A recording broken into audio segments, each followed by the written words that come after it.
వేములవాడ మండలం అచ్చన్నపల్లి గ్రామంలో ఉన్నామండి. సో అచ్చన్నపల్లి గ్రామానికి చెందిన మాదాసు విజయ్ కొన్ని సంవత్సరాలుగానైతే తను అయితే మస్కట్ అయితే వెళ్తున్నాడు. ఈ మధ్య కాలంలో కూడా వచ్చి వెళ్ళిండంట. సో అక్కడ ఏం జరిగిందో ఏమో కానీ తను అక్కడ ఆత్మహత్య చేసుకున్నాడు.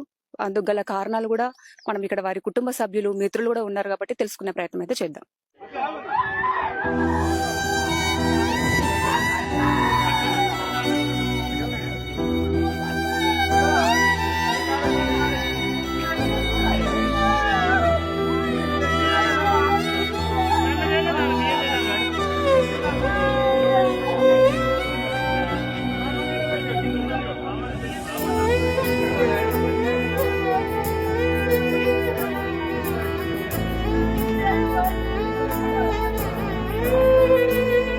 ఇప్పుడు మనతో అచ్చన్నపల్లి మాజీ సర్పంచ్ కుమరయ్య గారు మనతో ఉన్నారు. అసలు ఏం జరిగింది, విజయ్ అక్కడ ఆత్మహత్య ఎందుకు చేసుకున్నాడు